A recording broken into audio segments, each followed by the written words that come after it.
Donc, Ouais. bah, merci beaucoup, à tous les participants. Merci, également aux organisateurs. Donc je suis Guillaume Avrin, je suis responsable du département, évaluation de l'intelligence artificielle du LNE et l'objectif de ma présentation, ça va être d'illustrer par les activités qui sont actuellement en cours au LNE, les différents, propos qui ont été tenus par, mes collègues, jusqu'à présent lors de ce webinaire. Voilà, pour, aussi bien sur les activités, d'essai, que, de certification puisque le LNE sur l'intelligence artificielle intervient en tant que centre d'essai et organisme de certification. Donc, comme ça a été dit et notamment en introduction, la raison pour laquelle, le LNE et les acteurs qui s'intéressent à ce sujet de l'IA de confiance, hem, développent des outils, des méthodes, pour caractériser, pour mesurer les performances de ces systèmes intelligents, c'est avant tout pour rapprocher l'offre de la demande en IA, pour assurer le succès commercial de ces technologies intelligentes. Côté offre, les développeurs de technologies intelligentes vont développer des systèmes qui peuvent avoir un comportement de type, boîte noire, un comportement, largement non convexe, particulièrement vrai pour les réseaux de neurones et en particulier de deep learning. Et puis, ça peut être également des systèmes, évolutifs, donc qui continuent à apprendre tout au long de leur cycle de vie. Et côté demande en IA, on va être à la recherche de fonctionnalités efficientes, de fonctionnalités de confiance. Et donc voilà, la condition de ce rapprochement entre l'offre et la demande, c'est d'être capable de mesurer les performances de ces systèmes ou ces autres caractéristiques, de le qualifier. Donc la LNE a un certain nombre mis en place un certain nombre d'activités pour répondre à ce besoin d'évaluation de qualification des systèmes d'IA. Première activité très amont, heu, théorique de développement de protocoles et de métriques, pour, rendre compte des performances de ces systèmes intelligents. C'est ce qu'on pourrait appeler, c'est un petit raccourci, mais c'est ce qu'on pourrait appeler la métrologie de l'intelligence artificielle. Ensuite, sur la base de ces protocoles et métriques, on a une activité d'essai à proprement parler pour caractériser, pour évaluer, pour mesurer, ces caractéristiques de systèmes intelligents. Puis une activité de certification, c'est-à-dire qu'on n'est pas uniquement dans la caractérisation du système, mais on est dans l'évaluation de conformité. On va vérifier qu'il respecte un certain nombre d'exigences qui peuvent être contenues dans un cahier des charges, dans un référentiel de certification, volontaire ou dans un référentiel de certification réglementaire. Et puis, il y a une activité support, de développement d'outils d'évaluation.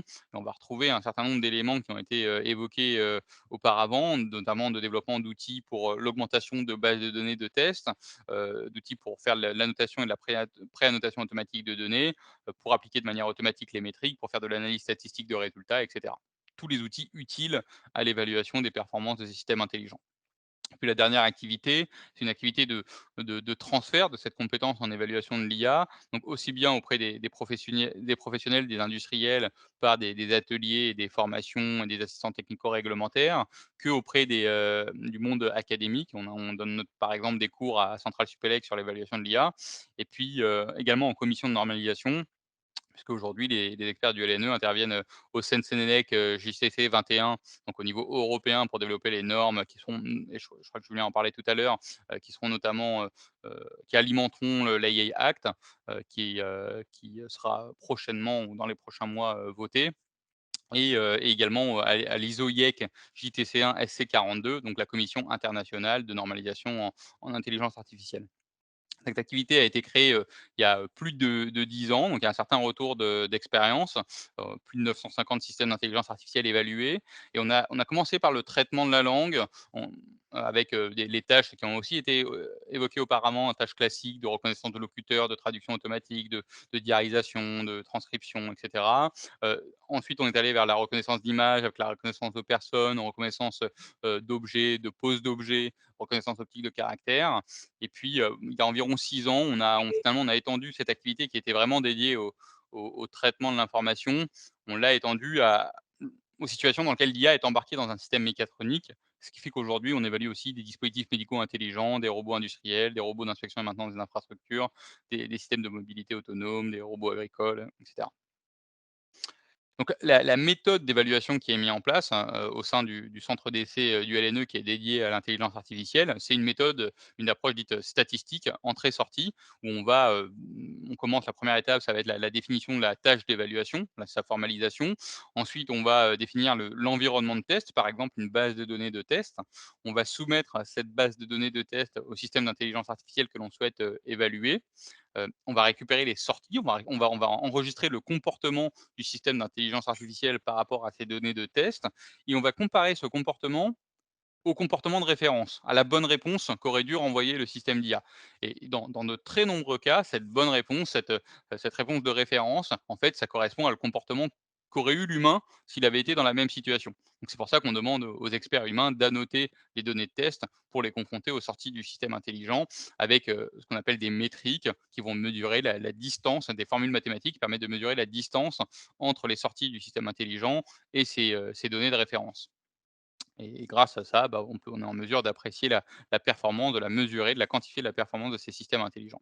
Et ça, cette méthode, on peut l'appliquer au système complet. Je vous donne un exemple en bas à gauche du slide, d'évaluation qui était réalisée par le LNE et l'INRAE sur des parcelles agricoles de Montaudre, sur des robots de désherbage automatique, où on peut faire, bah, l'évaluation du système complet, et on va aller, dénombrer les mauvaises herbes qui ont été arrachées par le système robotisé et les cultures qui ont été préservées sur la parcelle agricole. Mais on peut aussi appliquer cette méthode à la brique, à certaines briques, technologiques intelligentes qui sont embarquées dans le système robotisé. Par exemple, on peut s'intéresser à sa caméra intelligente qui vise à reconnaître les mauvaises herbes et les cultures sur les parcelles agricoles. On va récupérer les images, on va constituer un corpus de données de test. On va demander à des experts humains d'annoter les images en disant, bon, à détourer, les mauvaises herbes et les cultures sur ces images et on va comparer ces annotations aux sorties, par exemple, au masque binaire qui est renvoyé par le système d'intelligence artificielle de manière à apprécier ses performances. Et donc, pour résumer les principaux outils, que l'on développe au LNE pour le besoin de notre activité d'évaluation, il y a d'abord sur la partie données, tout ce qui a été, évoqué auparavant sur l'augmentation de données avec, l'ajout de bruits artificiels, de défauts capteurs, de perturbations météorologiques, de transformations métamorphiques, de manière à augmenter la taille des bases de données de test et du coup augmenter la représentativité de ces bases de données. Des outils qui sont dédiés à l'annotation et à la pré-annotation automatique de ces, bases de données de test. Alors, on a notamment développé la suite logicielle Diane, qui est dédiée à l'annotation d'images et puis, certainement le plus important, c'est, notre suite logicielle open source Matix, qui est composée de 2 briques, Datomatic et Evalomatic qui permet Matix, ça va permettre à la fois de préparer les corpus pour, procéder aux évaluations, mais aussi d'appliquer de manière automatique les métriques et de faire l'analyse statistique de résultats de manière à, mesurer les performances de ces systèmes intelligents et donc, on c'est comme je l'ai dit, c'est un logiciel qui est open source, il peut être directement téléchargé sur le site du LNE. Au-delà de ces outils que j'ai cités, on a lancé un programme d'investissement concernant la mise en place de testing facilities, d'infrastructures de test pour ces systèmes intelligents qu'on a appelé LEIA pour Laboratoire d'évaluation de l'intelligence artificielle. Et donc c'est un programme d'investissement qui se fait en réseau, avec différents partenaires, répartis sur le territoire national et européen et on a identifié, 3 différents types de LEIA. Les LEIA de type 1, les LEIA 1, c'est tout ce qui va être essai en environnement, virtuel, essai, numérique, et donc on va retrouver bien sûr les essais sur simulateur, dans le cadre du LEIA 1 et également les essais sur base de données. Gros intérêt des essais sur LEIA 1, c'est que, bah, on peut générer un très grand nombre de scénarios de test et explorer de manière quasi exhaustive l'environnement de fonctionnement des systèmes intelligents. Par contre, comme on est dans un monde virtuel, bah, le réalisme de ces essais est en permanence sujet à caution. Donc à l'extrême opposé, on a l'EIA3 qui correspond à des essais qui sont réalisés en environnement physique. Du coup, bah, puisqu'on est dans le monde réel, on est réaliste. Par contre, on ne peut pas, générer un très grand nombre de scénarios de test, ça coûterait extrêmement cher, ça prendrait énormément de temps, donc on est limité sur l'exhaustivité des scénarios parcourus. Et puis, le lait IA2, c'est un compromis, le meilleur qu'on a réussi à trouver, entre exhaustivité et réalisme. Ça fait l'objet d'un financement France Relance, début 2021. C'est sur un banc d'essai qui est situé au LNE Trappes dans lequel on a le système robotisé à évaluer qui est présent physiquement sur le banc d'essai et par contre, on a un système de vidéoprojection à 360° tout autour de lui, ce qui va permettre en fait, dans l'environnement simulé, de générer un très grand nombre de scénarios de test sans avoir à, simuler le système robotisé lui-même et bien sûr, tous ces LEIA sont, connectés à une banque de données de tests, centralisée pour les besoins des évaluations. Donc ces essais, on peut les faire, Ça peut être de l'évaluation, one-off, de l'évaluation ponctuelle pour un temps à un temps très précis d'un système d'IA. C'est notamment ce qui se passe lorsqu'on veut évaluer la conformité d'un système d'intelligence artificielle à des exigences réglementaires, par exemple. On peut aussi faire du benchmarking one-off, du benchmarking ponctuel. Donc par exemple, si, donc là, on est sur l'analyse comparative de performance de différents systèmes pour répondre à une tâche, donnée, pour automatiser une tâche donnée. Et ça, c'est particulièrement utile pour les utilisateurs finaux des technologies intelligentes, lorsqu'ils ont besoin de choisir parmi différentes technologies qui existent sur le marché. Ils ont besoin de faire un choix informé et donc ils benchmarkent les performances de ces différents systèmes.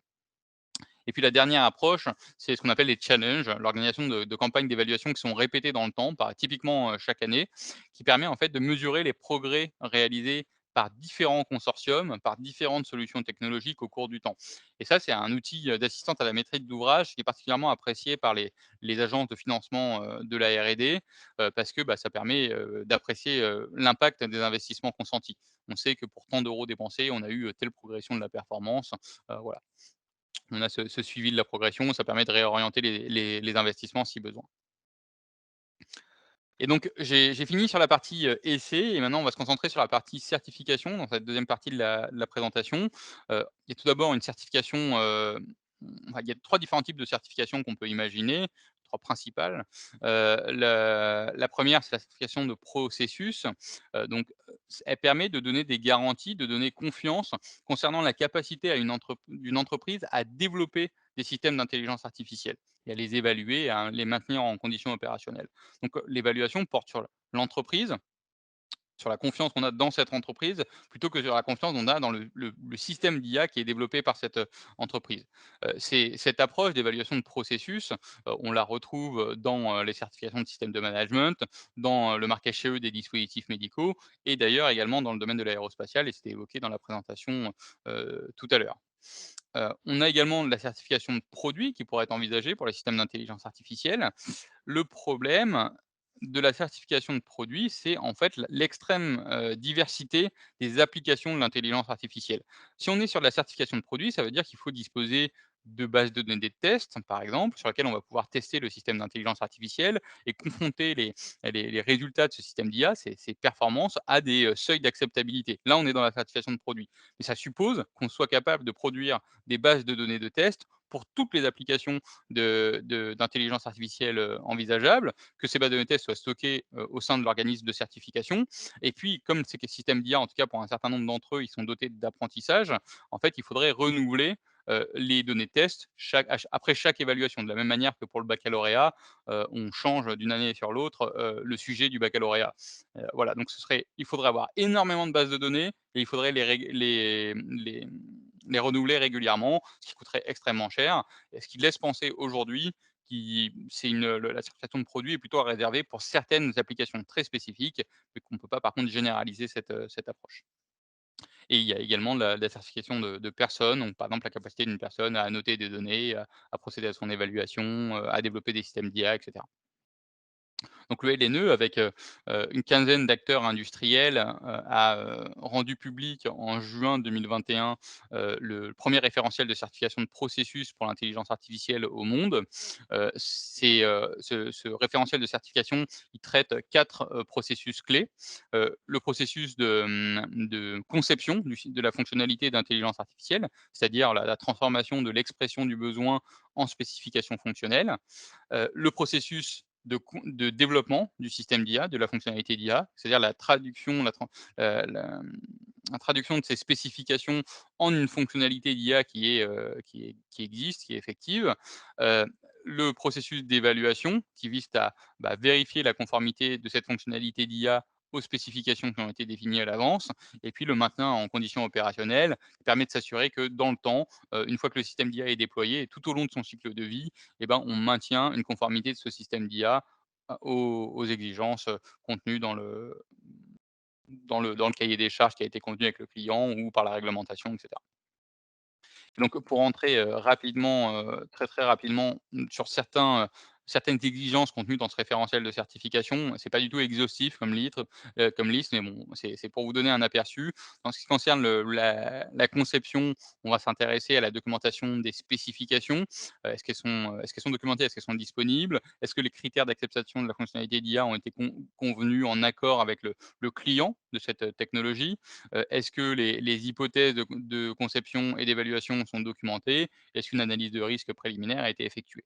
Dans le processus de développement, il y a aussi des exigences qui concernent la documentation, concernant le type de modèle qui a été retenu, les ressources qui sont nécessaires pour mettre en œuvre le système d'IA, les interfaces nécessaires et possibles, le domaine de fonctionnement prévu du système d'IA, les contre-indications et les non-indications, et cetera.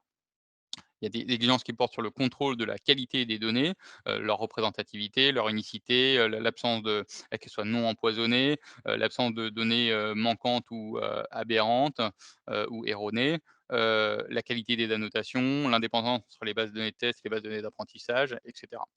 Et puis concernant on a également un contrôle du processus, d'apprentissage. Est-ce qu'on y a un contrôle du sur et sous-apprentissage? Est-ce qu'on a une traçabilité qui est assurée concernant les modèles, les différentes versions des modèles et des outils qui permettent de développer ces modèles? Concernant le processus d'évaluation, donc on va vérifier qu'il y a bien un protocole d'évaluation qui a été mis en place, des métriques, que les facteurs d'influence, concernant la performance du système d'IA ont bien été identifiés et testés, vérifiés, et qu'on a bien fait la distinction entre les facteurs d'influence qui sont naturels, qui appartiennent au domaine de fonctionnement prévu du système d'IA, comme par exemple la variation de la luminosité, avec le jour et la nuit pour le véhicule autonome, des biais qui sont liés à la manière dont on a sélectionné les données, par exemple, et cetera. L'évaluation du sur et sous-apprentissage, de la résilience et de la robustesse. Ce qu'on pourrait appeler résilience, ce serait, en mode de fonctionnement dégradé du système d'IA, par exemple, si on est confronté à un défaut capteur, et l'évaluation de la robustesse, on est dans le mode de fonctionnement nominal, et on essaye de déterminer la taille de cet environnement de fonctionnement. On s'assure de la reproductibilité des expérimentations, de la répétabilité des mesures de performance, et cetera. Je ne fais pas Guillaume, toute la je vais liste. demander Ouais, d'être ouais. peu. Mmh. Oui, oui, passe peut-être les détails parce que tout le monde Ouais, aura les plans. ouais, tout à fait, ouais. Tout à Notre fait. ami Et Guillaume, juste sur notre le service. maintien en condition opérationnelle, de toute façon, j'ai bientôt terminé. Sur le maintien en condition opérationnelle, bah, en fait, on va s'assurer de ça, du contrôle des éventuelles capacités de lifelong learning du système d'IA tout au long de son cycle de vie, et également mettre des exigences sur ce qui est communiqué, à l'utilisateur final. Voilà. Et donc dans les informations qui sont communiquées, on croit beaucoup à l'idée d'avoir une fiche, produit pour ces fonctionnalités d'intelligence artificielle qui vont préciser, l'usage prévu du système d'IA, son domaine de fonctionnement prévu, ses performances, ses capacités d'intégration, la maintenance à prévoir, les modes de communication avec, l'utilisateur final et le risque résiduel. Donc il me reste 2 slides pour préciser le processus de certification.